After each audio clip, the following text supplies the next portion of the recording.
Hace más de un año, Pastor Mark predicó acerca de las doctrinas esenciales o centrales del cristianismo, ¿sí? Y hace un año justamente yo enseñé la doctrina de la Biblia, que es la número uno, que se ve acá en el folleto.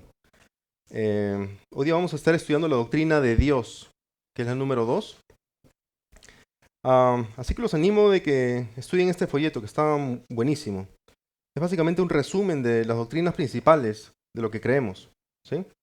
Tiene información muy clara y resumida sobre las doctrinas, ¿no? Que todos nosotros conocemos. Y cada punto viene con una infinidad de versículos y referencias bíblicas, ¿no? O sea que hay que estudiarlo con la Biblia en la mano, siempre. ¿Y por qué estudiar doctrinas? ¿No? Hay gente que dice, bueno, hay que vivir la vida ah, cristiana, nada más, ¿no? Hay que vivir la Biblia, nada más, ¿sí? Pero y bueno, y algunas personas dicen eso porque, claro, ven en Lucas 21, 13 al 15, que dice, esto les dará oportunidad de testificar. Por tanto, propónganse sus corazones no preparar de antemano su defensa, porque yo les daré a ustedes palabras y sabiduría que ninguno de sus adversarios podrá resistir ni contradecir. ¿No? Utilizan ese versículo para decir, hay que vivir la vida, no es necesario prepararse o estudiar la palabra. Pero cuando uno lee este versículo en el contexto, se da cuenta de que lo que Jesús está diciendo es que en el tiempo en el que Él estará reinando, en el futuro, ¿no? En la era que viene, por 1000 años, sobre la tierra, ahí es que a esos creyentes es a quien Jesús les está dirigiendo, ¿no? Porque esos creyentes, en esa era, en ese futuro, van a estar predicando el Evangelio por todo el mundo, como testimonio a todas las naciones. Y entonces vendrá el fin. Eso es Mateo 24:14. Entonces, está hablando de esa era futura. No está hablando de ahorita, ¿no? Eh, Así que no hay que tomar un versículo como ese o cualquier otro versículo como para excusar nuestra em, y ser perezosos, para ser perezosos, ¿no? No hay que buscar versículos para ser perezosos. Más bien, hay que buscar los versículos que nos ayuden a conocer mejor a Dios, ¿no? Así es. Entonces, por otro lado, lo que vemos es un mandamiento en 1 de Pedro 3:15, ¿sí? Dice, santifiquen a Cristo como Señor en sus corazones, estando siempre preparados para presentar defensa ante todo el que les demande razón de la esperanza que hay en ustedes, ¿sí? Pero háganlo con mansedumbre y reverencia, ¿no? Entonces el mandamiento que se ve ahí es el de santificar a Cristo, al estar preparados para defender lo que creemos, ¿sí? ¿Y cómo se hace eso? Estudiando las Escrituras. Y también Jesús dice en Juan 4:23, pero la hora viene y ahora es, cuando los verdaderos adoradores adorarán al Padre en espíritu y en verdad, espíritu y en verdad, ¿no? Porque ciertamente a los tales el Padre busca que lo adoren. Número uno dice en espíritu, ¿sí? En espíritu significa que nuestra adoración no debe ser o estar conformada de ritos religiosos externos, ¿no? De oraciones repetitivas, sino que debe de ser la del espíritu, ¿no? La del corazón, una oración interna y con la actitud adecuada del corazón, por supuesto. Y también dice en verdad, ¿no? Y ese en verdad significa que nuestra oración debe estar de acuerdo con las escrituras, no con lo que nos parece que dicen las escrituras, sino con las escrituras, ¿sí?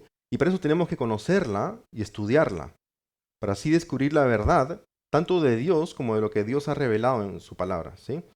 Eso quiere decir estudiar teología o doctrinas. Muchas personas escuchan teología y se asustan, ¿no? Teología es básicamente el estudio de Dios. ¿Quieres conocer a Dios? Hay que estudiar teología, ¿sí? O sea, leer la Biblia y estudiarla. Y a estos que adoran en espíritu y en verdad son los que Dios busca para que lo adoren, ¿no? Entonces, puntualmente, ¿cómo nos hará provecho este estudio de la doctrina de Dios, que es el que estamos estudiando hoy? ¿En qué nos ayudará a conocer esta doctrina central de la fe cristiana? ¿Sí? Conocer esta doctrina de Dios nos va a ayudar principalmente en dos cosas, ¿sí? Uno es, nos ayudará a evangelizar correctamente. ¿Ok? ¿Cómo invocarán a aquel en quien no han creído y cómo creerán en aquel de quien no han oído? ¿No? Romanos 10:14. Es decir, que la gente no puede creer para salvación a menos que se les hable de Dios y de su plan de salvación y de su Hijo. Y la doctrina de Dios le da forma a nuestra manera de evangelizar. Porque la evangelización, de acuerdo a lo que Jesús nos dio en la Gran Comisión, ¿no? Allá en Mateo 28, no termina con la conversión de aquella persona que recibe el mensaje del Evangelio. Ahí no acaba la Gran Comisión, ¿no? Sino que prosigue en un proceso sin fin de discipulado y enseñándoles a guardar todo lo que Jesús nos ha mandado, ¿sí? Mateo 28:20. Entonces, no solamente hay que evangelizar, es decir, darles unas palabras que contengan el Evangelio, sino también hay que seguir con un proceso de discipulado y enseñanza, ¿ok? Y punto número 2, ¿para qué nos va a servir estudiar esta doctrina de Dios? Nos va a ayudar a amar más. Todo el que ama es nacido de Dios y conoce a Dios, dice 1 Juan 4:7. ¿Y cómo hago para conocer a Dios? Estudiando las Escrituras, que Él inspiró y que nos hablan de Él mismo y de todo lo que nos ha concedido en cuanto concierne a la vida y a la piedad, mediante el verdadero conocimiento de Dios, dice 2 Pedro 1:3, mediante el verdadero conocimiento de Dios. Así que empecemos. El que tenga el folleto lo puede usar para seguir la clase, ¿sí? La doctrina de Dios es el número 2. Por supuesto pueden hacer preguntas al final. Estoy seguro que van a tener preguntas y espero que las tengan. De otra manera no expliqué nada muy bien, pero dice acá, punto número 1, Dios es una Trinidad, ¿no? Dice el folleto. Gran parte de nuestra enseñanza, de nuestro estudio del día de hoy vamos a pasarlo en la doctrina de la Trinidad, ¿sí? ¿Por qué la Trinidad? Porque es uno de los puntos en los que nosotros más tropezamos. Es uno de los puntos más difíciles de entender, si es que uno no hace o no ha hecho un estudio sistemático de las Escrituras, ¿sí? También porque es el punto en el que nos distingue de muchas otras religiones o sectas, ¿sí? Cualquiera que ha hablado con una persona de otra secta se va a dar cuenta que justamente es en la Trinidad, específicamente en la divinidad de Cristo, donde más vamos a chocar cabezas con esta gente, ¿sí?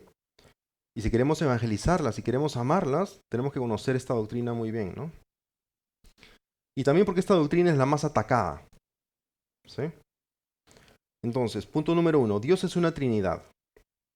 La Trinidad, es decir, la triunidad, es una doctrina fundamental de la teología cristiana, ¿no? Realmente si no crees la Trinidad no eres cristiano, ¿ok?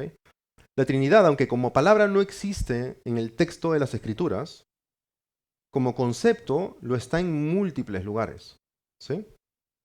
La Biblia nos enseña que no hay más que un solo Dios, vivo y verdadero, y que Dios es un espíritu infinito, y que todo lo que sabe, y que todo lo sabe, y que es perfecto en todos sus atributos, ¿sí? Acompáñenme por favor a Mateo 28:19. Mateo 28:19. Ese espíritu infinito es uno solo en esencia, en substancia y naturaleza, ¿sí? Y existe eternamente en tres personas: el Padre, el Hijo y el Espíritu Santo, cada uno de los cuales merece adoración y obediencia por igual. ¿Ok? Mateo 28:19 dice, vayan pues y hagan discípulos de todas las naciones, bautizándolos en el nombre del Padre y del Hijo y del Espíritu Santo. ¿Sí? Hay gente que dice, no, yo no veo la Trinidad en las Escrituras. Quizás su Biblia está un poquito modificada, como hay algunas sectas que tienen una Biblia modificada, ¿no? Porque realmente está en muchísimos versículos. En 2 Corintios 13:14 dice, por ejemplo, la gracia del Señor Jesucristo, el amor de Dios y la comunión del Espíritu Santo sean con todos ustedes. Ahí también se mencionan a las tres personas de la Trinidad. En Romanos 15:30 dice, les ruego, hermanos, por nuestro Señor Jesucristo y por el amor del Espíritu, que se esfuercen juntamente conmigo en sus oraciones a Dios. ¿Sí? En primera de Pedro 1:2 dice, según el previo conocimiento de Dios Padre, por la obra santificadora del Espíritu, para obedecer a Jesucristo. y ser rociados con su sangre. Y en Hebreos 9:14 dice, cuánto más la sangre de Cristo, quien por el Espíritu eterno, él mismo se ofreció sin mancha a Dios. Es decir, hay múltiples versículos en los que se mencionan las tres personas de la Trinidad, en ese mismo versículo, ¿sí? La definición formal de la Trinidad se da en dos afirmaciones. Número uno, solamente hay un Dios. Solamente hay un Dios. Acompáñame por favor a Deuteronomio 6:4.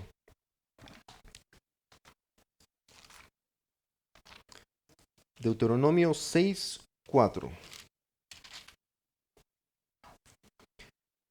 Solamente hay un Dios, ¿no? Y eso lo sabemos porque lo que se conoce como el Shema, Shema Israel. Shema Israel significa, es hebreo por supuesto, significa escucha, oh Israel, ¿ok? Que es una oración judía que le recitan los judíos 2 veces diariamente. Y es considerada como la parte más importante del servicio de oración en el judaísmo, ¿ok? Es justamente lo que vamos a leer acá en Deuteronomio 6:4. Dice, escucha, oh Israel, el Señor, Yahvé, o Jehová, dicen algunas de sus Biblias, es nuestro Dios. El Señor uno es. Es decir, es único. ¿Sí?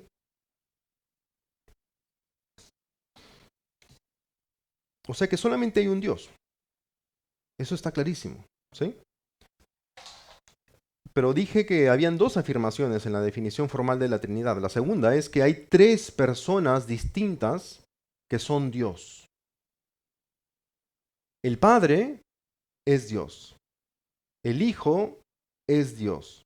El Espíritu Santo es Dios. Pero solamente hay un Dios. ¿Ok? Es decir, que solamente hay un Dios y ese único Dios se ha revelado en tres personas de idéntica divinidad. No que cada una tiene la misma cantidad o medida de divinidad, sino que en cada uno de ellos reside la mismísima divinidad. No hay tres divinidades, hay una sola divinidad, un solo Dios. ¿Sí? Entonces hay tres personas distintas que son Dios. ¿Ok? El Padre es Dios. Acompáñame por favor a Juan 6:27.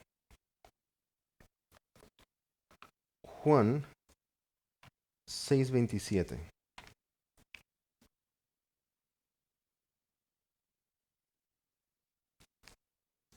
Dice,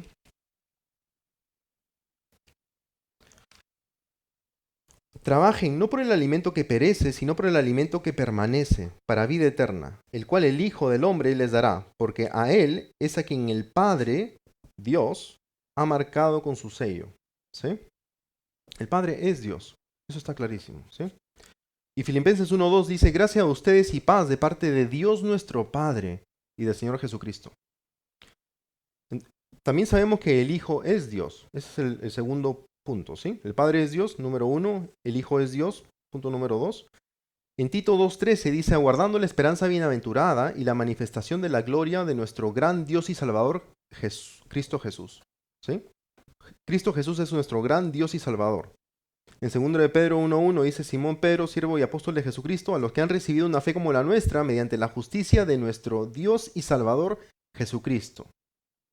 Y Juan 1:1, muy conocido, ¿no? Dice, en el principio existía el verbo, y el verbo estaba con Dios, y el verbo era Dios.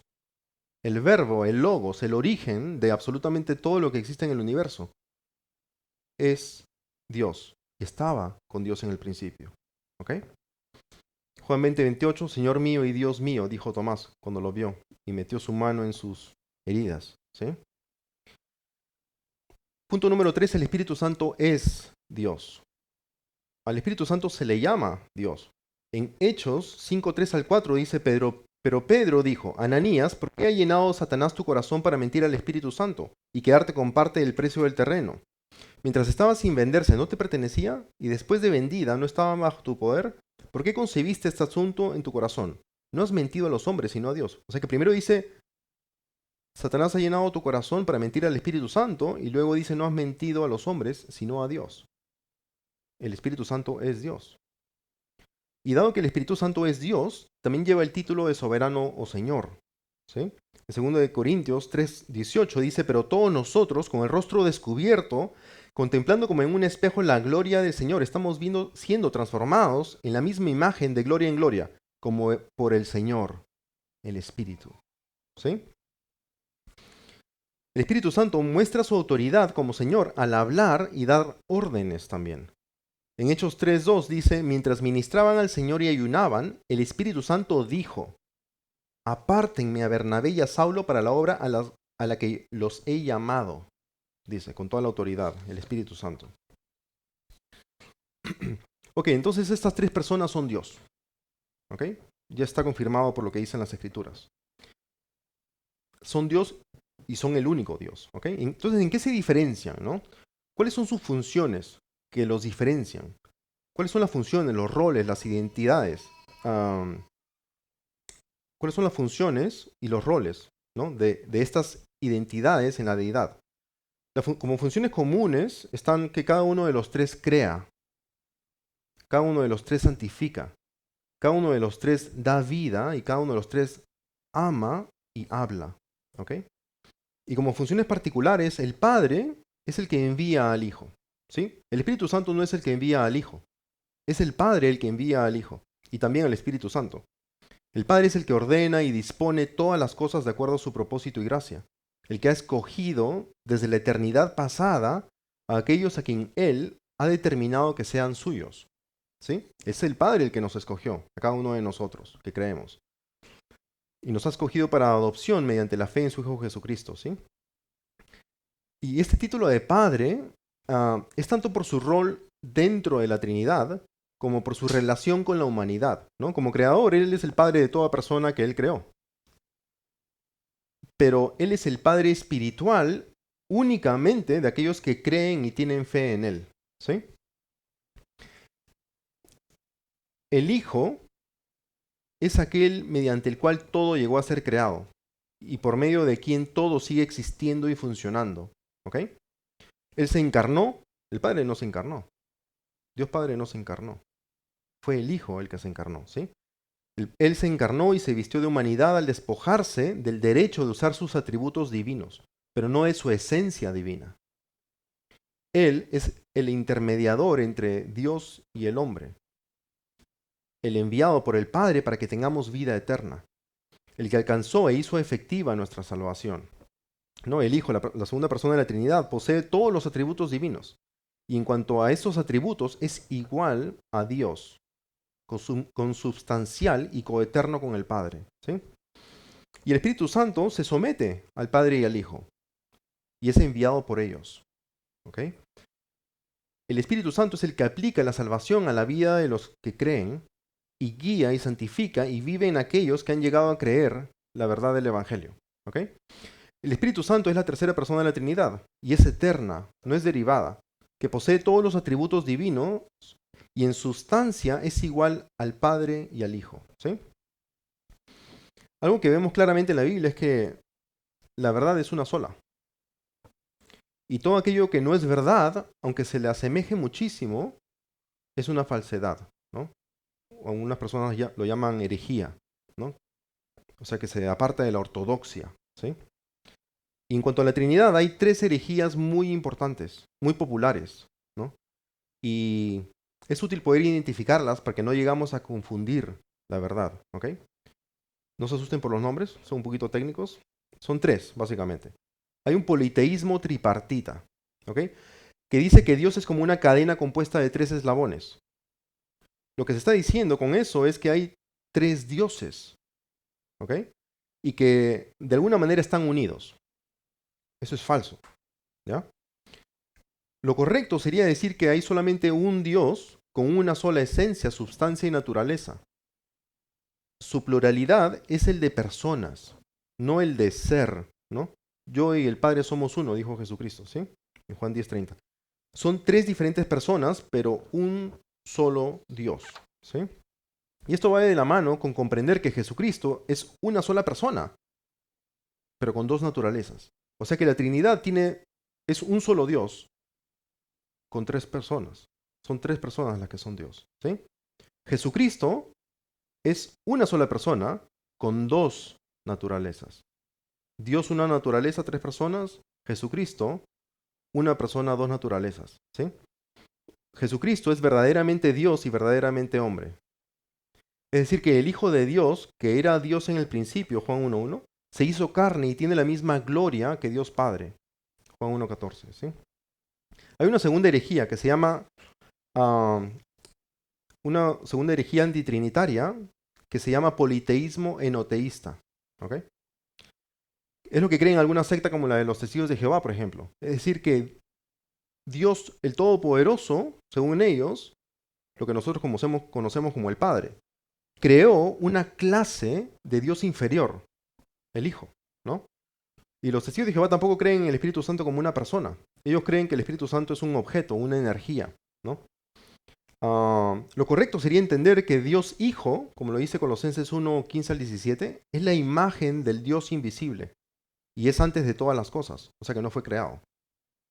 Y que todo lo que haya llegado a ser creado fue creado por medio de Él y para Él. Eso es lo que dicen las Escrituras. ¿Sí?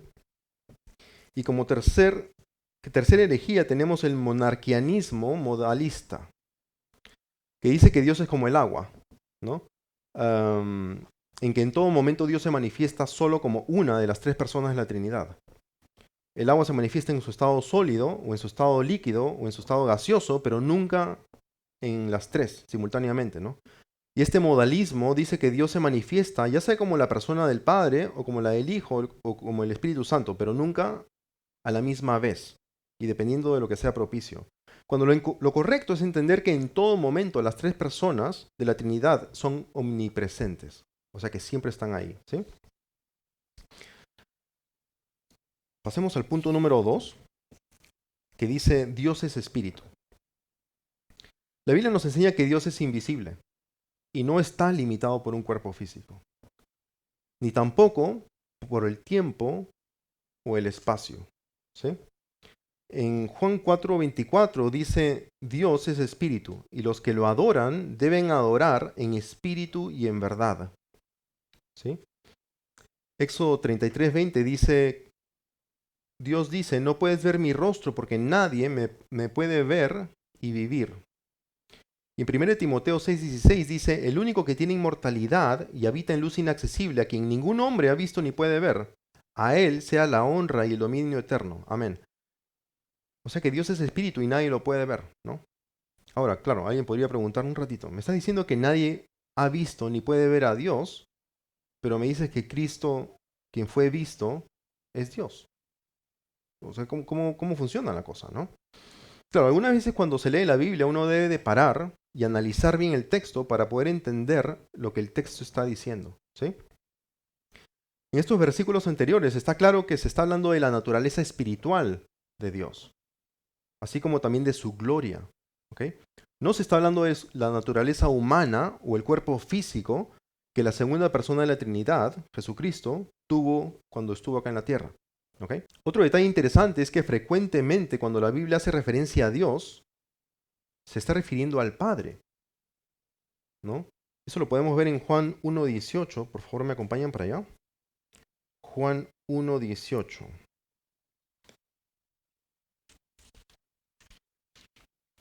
O sea que básicamente cuando dice Dios, cuando se lee Dios, usualmente se está refiriendo al Padre, ¿ok? Juan 1:18 dice, nadie ha visto jamás a Dios. El unigénito Dios, que está en el seno del Padre, Él lo ha dado a conocer. ¿Sí? Ahí obviamente se está haciendo referencia al Padre, ¿no? Si pasan unas paginitas a Juan 6:46, lo leo, dice,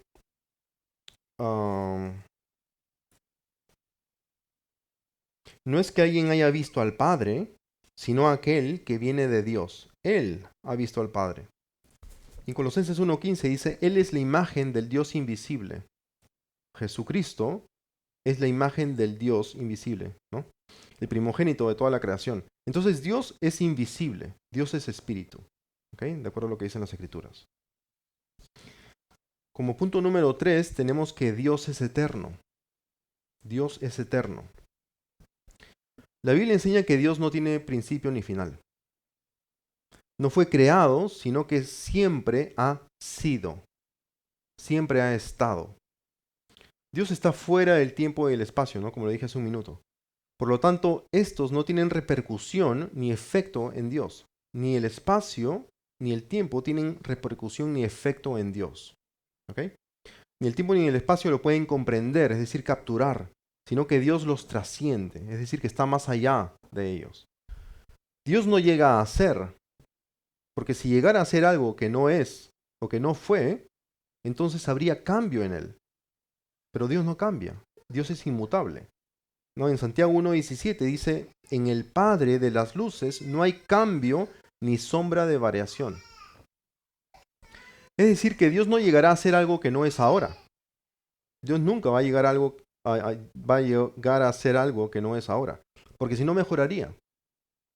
¿No? Nosotros cambiamos, nosotros aprendemos, nosotros vivimos y nuestro cuerpo cambia, nuestra mente, ¿no? Captura conocimiento diferente, vamos mejorando en la mayoría de los casos, ¿no? Pero si Dios no llegara a hacer algo que no es, si Dios llegara a hacer algo que no es ahora, entonces cambiaría, ¿no? Mejoraría. Y Él ya es tan bueno y perfecto como Él puede ser. Es decir, que es infinitamente bueno y perfecto. ¿Ok? Me acompañan a Filipenses 2, 5 al 8, por favor. Filipenses 2. Hay que tener en cuenta que en la encarnación, la segunda persona de la Trinidad no dejó de ser Dios renunciando a su deidad, ¿no? Cristo, la segunda persona de la Trinidad, nunca dejó de ser Dios, sino que se convirtió en hombre al adoptar humanidad. ¿Ok? Filipenses 2, 5 al 8 dice, haya pues en ustedes esta actitud que hubo también en Cristo Jesús, el cual, aunque existía en forma de Dios, no consideró el ser igual a Dios como algo a que aferrarse, sino que se despojó a sí mismo, tomando forma de siervo, haciéndose semejante a los hombres, y hallándose en forma de hombre, se humilló él mismo, haciéndose obediente hasta la muerte, y muerte de cruz. Entonces, en cuanto a su divinidad, no hubo cambio absoluto, ¿sí? Cristo siempre fue Dios, pero adoptó humanidad en la encarnación, cuando vino a vivir entre nosotros, ¿no? Dios es eterno e inmutable, y una herejía que ataca la eternidad e inmutabilidad de Dios es el panenteísmo. También se llama teísmo en proceso, o process theology en inglés. Y también el teísmo abierto, open theism se llama. El cual dice que Dios dirige el universo lo mejor que puede. Como un jugador de póker lo haría con las cartas que le toca. ¿Sí? Y esta herejía dice que Dios adquiere conocimiento y mejora continuamente. ¿Ok? Y dice que Dios tampoco conoce el futuro con certidumbre, ya que las cosas se le pueden escapar de las manos, dice. ¿Ok? O sea que Dios no ha predeterminado el futuro, que es lo que nosotros creemos, sino que dice que a Dios se le puede escapar de las manos el futuro, ¿no? Puede ocurrir algo que, bueno, que Él no había planeado, ¿sí? Todo esto es importante saberlo porque es como un dominó, ¿sí? Es como un rompecabezas. Cuando uno saca o mueve o transforma una pieza, em, afecta el resto del sistema, ¿ok? Entonces es importante saberlo porque a veces uno dice, yo no creo en los 5 puntos del calvinismo, por ejemplo, ¿no? Creo en 4. Sí, pero si crees en esos 4, es casi imposible no creer en el quinto, ¿no? Entonces es todo un sistema, ¿sí? En Isaías 46:10 dice que declaro, está hablando Jehová Dios, ¿ok? Que declaro el fin desde el principio y desde la antigüedad lo que no ha sido hecho. Yo digo, mi propósito será establecido y todo lo que quiero realizaré. Ese es el Dios que tenemos. Un Dios que está bajo control total de absolutamente cada partícula del universo. Nada se le escapa de las manos. ¿Sí? Ese es nuestro Dios, el eterno soberano del cielo y de la tierra. Como punto número 4, tenemos que Dios es omnipotente, omnipresente y omnisciente. Esto lo hemos visto parcialmente en los puntos anteriores. Dios es omnipotente, es decir, que tiene la capacidad de hacer absolutamente todo lo que desea. Y no puede adquirir más poder porque su poder ya es infinito, ya es total. ¿Sí? En Génesis 17:1 dice, cuando Abraham tenía 99 años, el Señor se le apareció y dijo, yo soy el Dios Todopoderoso. Anda delante de mí y sé perfecto, le dijo a Abraham. ¿Sí? Y eso de ser perfecto lo vamos a ver dentro de unos minutos, otra vez. Entonces él le dijo, yo soy el Dios Todopoderoso. ¿Ok? Omnipotente, básicamente. Dios también es omnisciente, es decir, que todo lo sabe. No aprende, Dios no se informa, Dios no gana conocimiento que no tenía ya, sino que Él ya todo lo sabe. ¿Sí? Eso lo vemos en 1 de Juan 3, 19 al 20. Leo, en esto sabremos que somos de la verdad y aseguraremos nuestros corazones delante de Él, en cualquier cosa en que nuestro corazón nos condene, porque Dios es mayor que nuestro corazón y Él sabe todas las cosas, dice. ¿Sí? Es omnisciente, Dios sabe todas las cosas, todo lo que estás pensando, todo lo que estás sintiendo, todo lo que has hecho.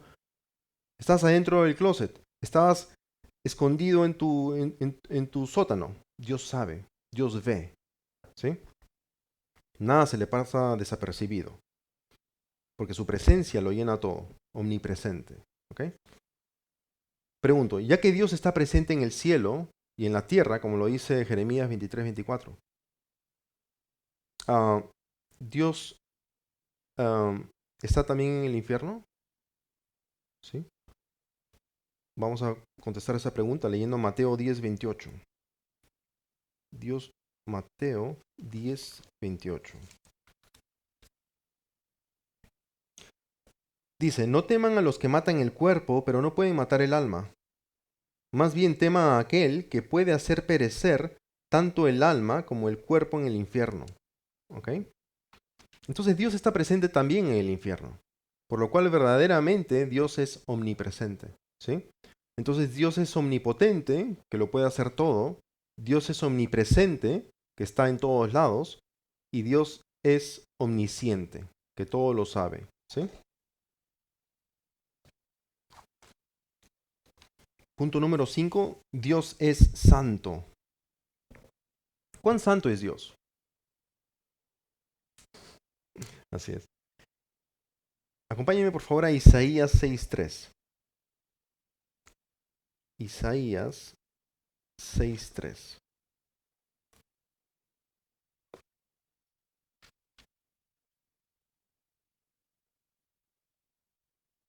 Dice, está hablando de serafines, ¿sí?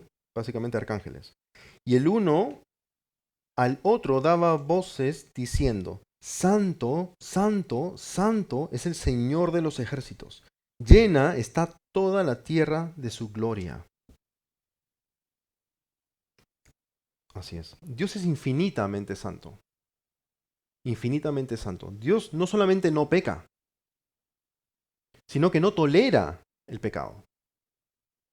¿Cómo lo sabemos? Porque Dios condenó y maldijo a la raza humana entera cuando Adán y Eva desobedecieron al comer del fruto que Dios les había dicho claramente que no comieran. ¿Sí? O sea que Dios no solamente no peca, sino que no puede tolerar el pecado. En Habacuc 1:13 dice, muy limpios son tus ojos para mirar el mal. ¿Sí? Me acompañan por favor a Romanos 1,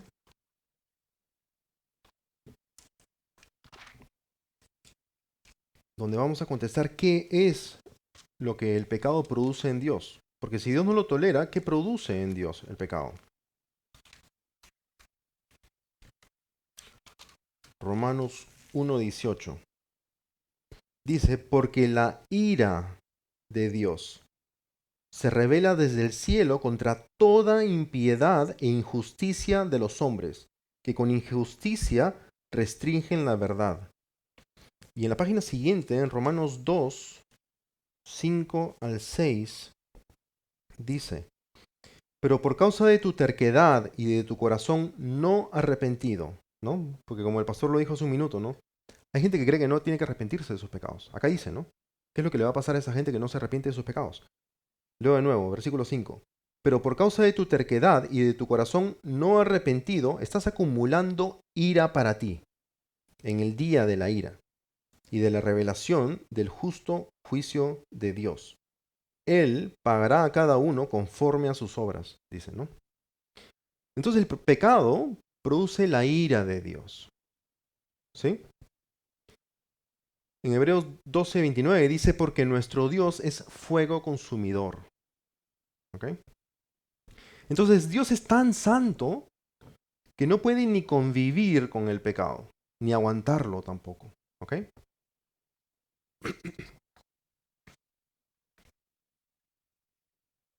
Punto número 6, Dios es amor. Dios es amor. Acompáñame por favor a primera de Juan 4, versículo 8.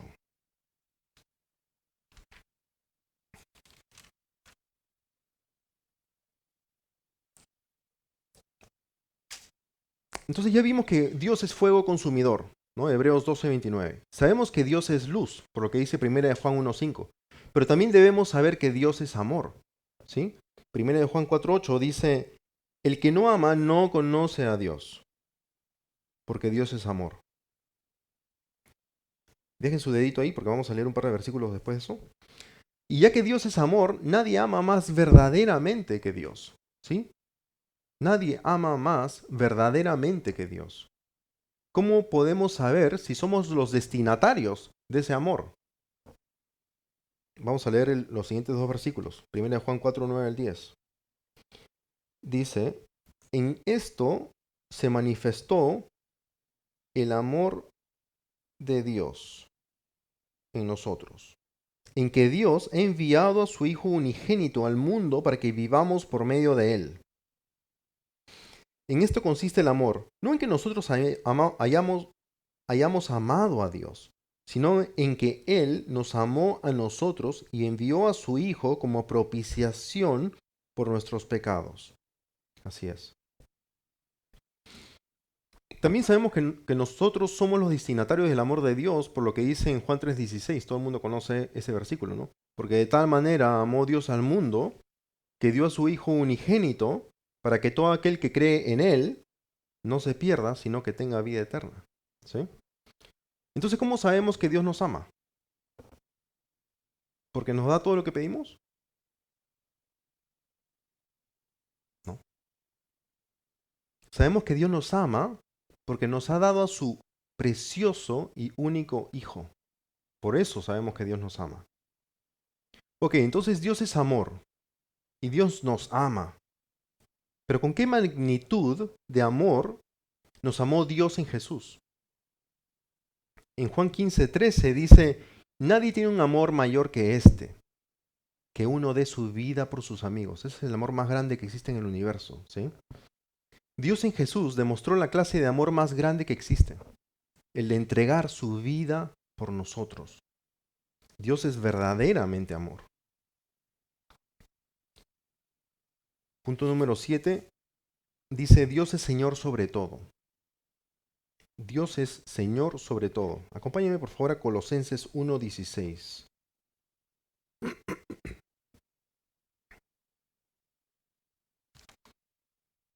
Colosenses 1:16 al 17. La Biblia enseña que Dios creó todo en el principio, ¿no? Génesis 1:1, ¿no? En el principio Dios creó los cielos y la tierra. Y que desde ese momento Dios está sustentando, es decir, sosteniendo todo lo creado con la palabra de su poder. De acuerdo a lo que dice Hebreos 1:3. O sea que Dios no solamente creó y dio un paso para atrás y todo seguía existiendo, sino que Dios está activamente sosteniendo la existencia de cada molécula, electrón y protón de todo lo que existe en el universo, ¿sí? Los científicos no se explican, cuando tú le preguntas, ¿no? ¿Por qué el electrón tiene tal carga?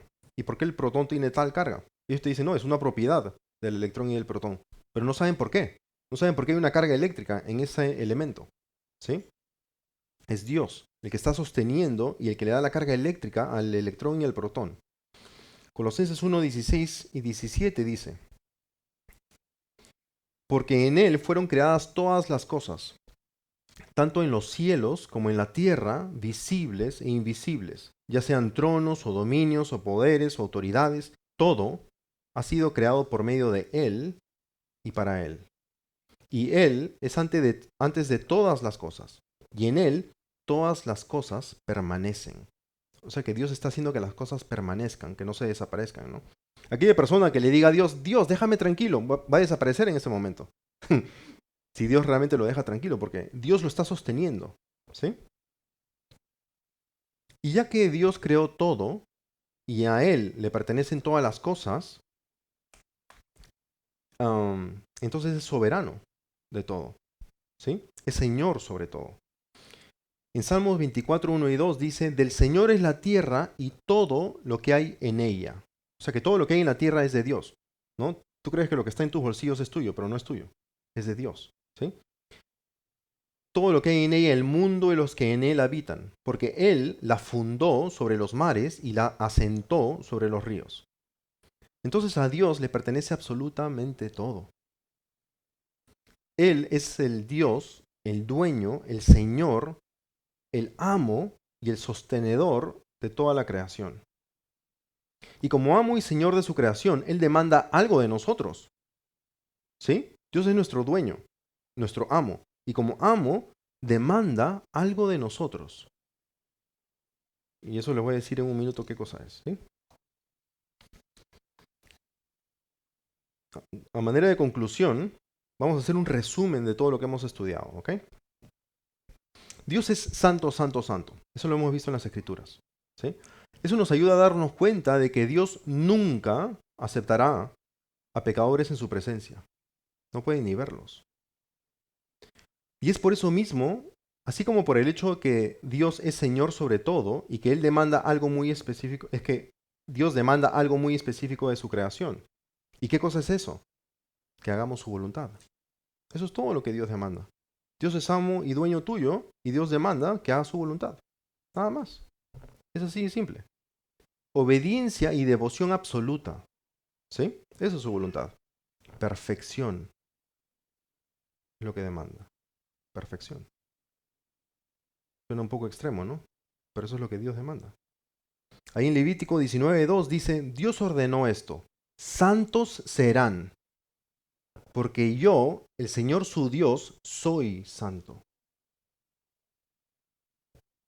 Y en Mateo 5:48 Jesús repite exactamente lo mismo, muy parecido. Dice, por tanto, sean ustedes perfectos, como su Padre Celestial es perfecto.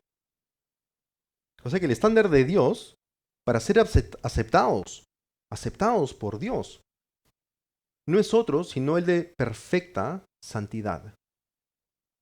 ¿Sí? Y miren lo que Dios nos advierte para los que no son así, ¿no? Dice, miren lo que Dios nos advierte, lo que nos advierte Dios, el dueño de todo. Todas las almas son mías, dice en Ezequiel 18:4. Tanto el alma del Padre como el alma del Hijo mías son. El alma que peque, esa morirá. ¿Sí? Y Santiago nos advierte, en Santiago 2:10, porque cualquiera que guarda toda la ley, pero falla en un punto, se ha hecho culpable de todos los puntos de la ley. ¿Sí? Entonces, ¿quién de nosotros pasa la prueba? ¿Quién entre nosotros cumple con lo que Dios demanda? ¿Quién se merece pasar la eternidad en la presencia del Dios santo, santo, santo? Y una pregunta más difícil es, si no merecemos eso, entonces, ¿qué merecemos? O sea, como lo leímos en Romanos 2, estamos acumulando ira para nosotros en el día de la ira y de la revelación del justo juicio de Dios. Romanos 2:5. Lo que nos merecemos es ira, condenación, muerte y rechazo de parte del amo de todo. ¿Por qué? Porque Dios es justo, infinitamente justo. Y no hay un juez justo que deje ir al malhechor porque se le antoja. No existe. Un juez justo nunca va a dejar ir a un malhechor porque dice, bueno, quizás no está malo. O hizo algo bueno, ¿no? No, nunca. El amor de Dios no cancela su propia justicia. Dios es amor, pero Dios es justo. Y Dios es santo, santo, santo. Y su amor no cancela su justicia. De otra manera, él ya no sería justo. Éxodo 34, 6 al 7 dice, entonces pasó el Señor por delante de Moisés y proclamó. El Señor está proclamando esto, ¿ok? El Señor, Dios compasivo y clemente, lento para la ira y abundante en misericordia y verdad, que guarda misericordia a millares, el que perdona la iniquidad, la transgresión y el pecado,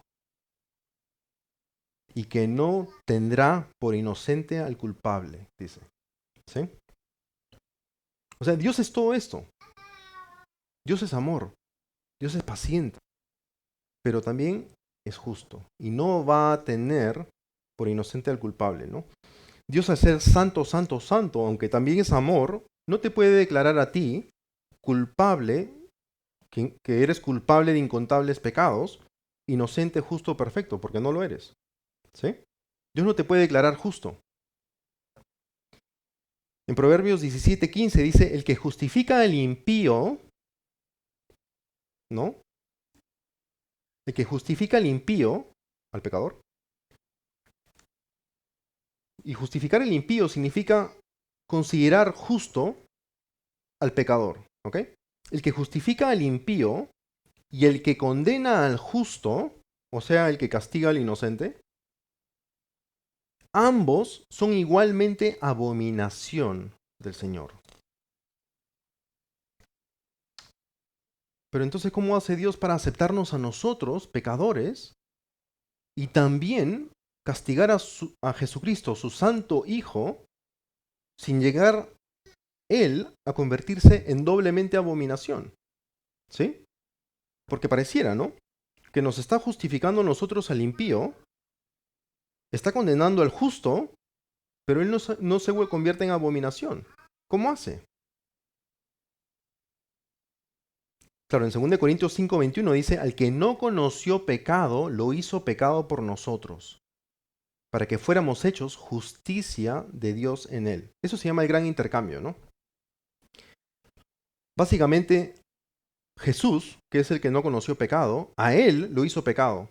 A él se le atribuyó toda nuestra carga y nuestra gran lista de pecados, ¿sí? Y Jesús, y la vida perfecta de Jesús, que Jesús vivió por 33 años, se nos atribuyó a nosotros. O sea que, básicamente, de una manera legal, a la vista de Dios, Cristo fue el pecador y nosotros los inocentes, ¿ok?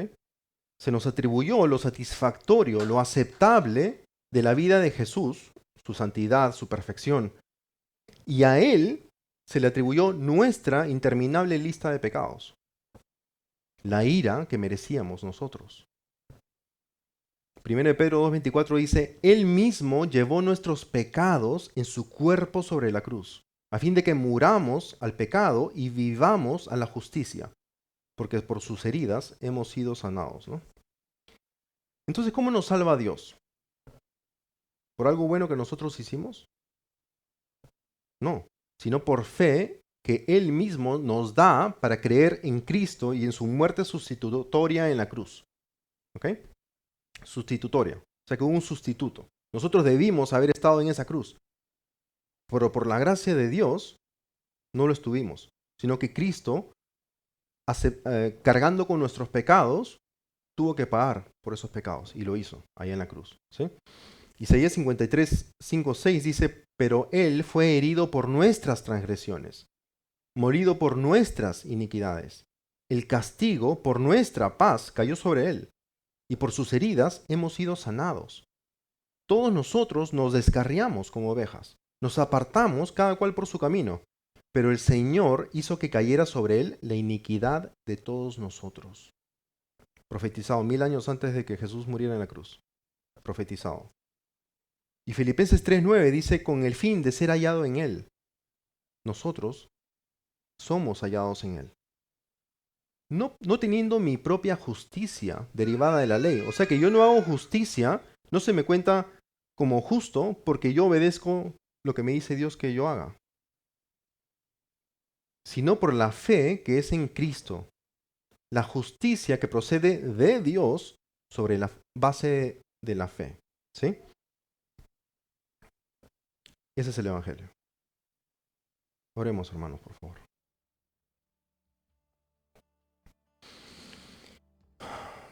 Con los ojos cerrados voy a leer Romanos 5, 8 al 11.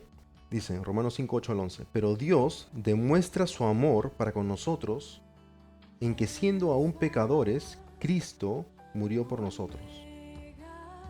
Entonces mucho más, habiendo sido ahora justificados por su sangre, seremos salvos de la ira de Dios por medio de él.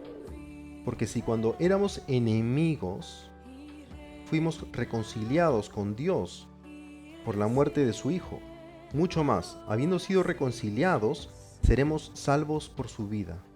Y no solo esto, sino que también nos gloriamos en Dios, por medio de nuestro Señor Jesucristo, por quien ahora hemos recibido la reconciliación. Gracias, Padre, por este mensaje del Evangelio que tú nos has dado en las Escrituras. Gracias por esta preciosa verdad que nos las has entregado a nosotros, vasos de barro, para esparcirla por el mundo, para que la gente te conozca verdaderamente, para que la gente sepa que lo único que se merece es tu ira. Sin embargo, tú has mandado a tu Hijo para que recibamos salvación, reconciliación, para estar contigo, un Dios santo, santo, santo, en el cielo, por toda la eternidad, gozando de tu gloria, de tu amor. Gracias, Dios. Y ayúdanos a escuchar el Evangelio con nuestros oídos, a creerlo con el corazón, a profundizar en este Evangelio, leyendo tu palabra, a compartir el Evangelio con todos, porque todos lo necesitamos. Porque todo aquel que cree en ti no será avergonzado, sino que todo aquel que cree en ti y invoque tu nombre, ese será salvo. Gracias, Padre. Recuérdanos que hay un solo mediador. Hay miles de religiones, miles de sectas, miles de creencias, pero hay un solo mediador entre Dios y los hombres. Cristo Jesús hombre, quien se dio a sí mismo en rescate por todos. Gracias, Padre. Y gracias, Jesús, por haberte sacrificado por nosotros. Verdaderamente, tú eres la verdad, el camino y la vida. Nadie llega al Padre excepto mediante ti. Gracias, Señor nuestro. En tu nombre oramos. Amén.